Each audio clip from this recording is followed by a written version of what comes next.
Some of these exercises coming up are to address hip tightness for people that when they walk or run constantly feel like that they get tight hips and have an urge to stretch them, but stretching doesn't have those lasting effects. We really want to learn that how to move the hip in different planes of motion, so particularly the pelvis, rotating around a stationary leg or up and down a leg, and also forward and back in front of that stationary leg. And some of these exercises are going to be introductory exercises to address those limitations in joint motion and get you feeling more mobile.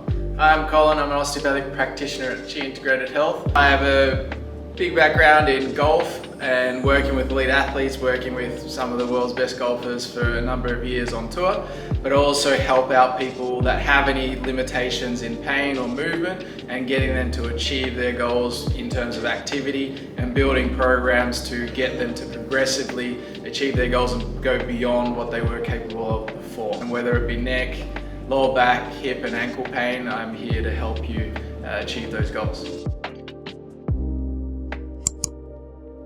So this is a basic hip motion drill for anyone that feels like they use a lot of their back whenever they walk or run. And it's just to understand that pelvis motion is hip motion and not lower back. So we want to go through some forward tilting and backwards tilting of the pelvis, or some people might call it anterior tilt or posterior tilt. And you want to place your hands on the crest of your hip and then really gently just rocking it forward and then backwards. The key is as gentle as you can or as relaxed as you can. And you feel your back coming on, it's just you've gone a bit too far, that with the hip range of motion you've gone into your back.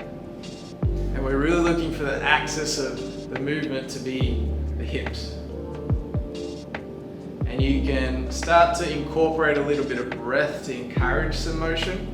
So maybe place your hand on your lower abdomen, and as you breathe in, you want to tilt the pelvis forward and then fill up the belly, and you'll be able to get a bit more motion. And then as you tuck under,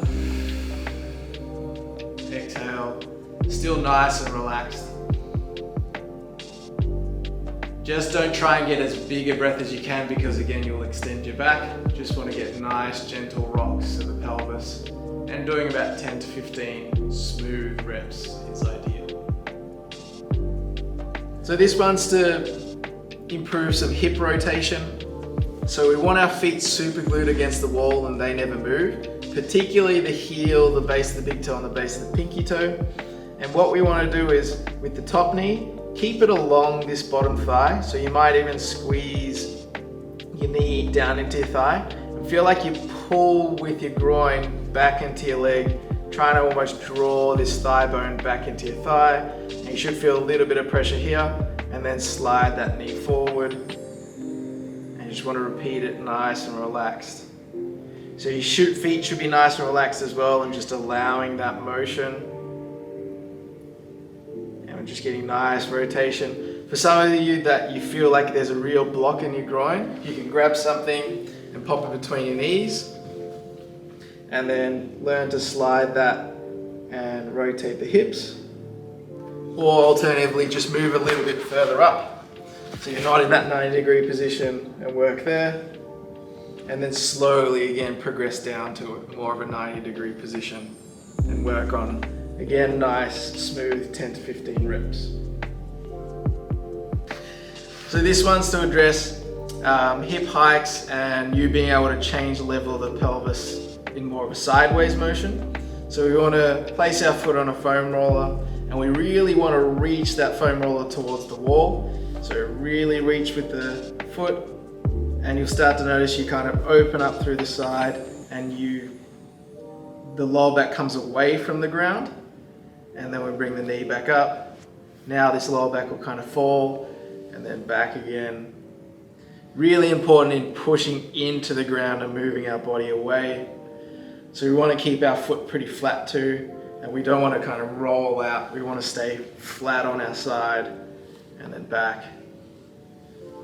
And then we can start to incorporate a little bit of our arms to encourage more opening through the side as we go through that. Really, we don't need a great deal of range of motion to get hip motion and feel that stiffness to dissipate. We just really need to learn to move the joints, and particularly moving the pelvis around the leg, especially as we talk about walking or running. As we hit the ground, we really need that pelvis to rotate or hike up or drop down or even just extend and flex.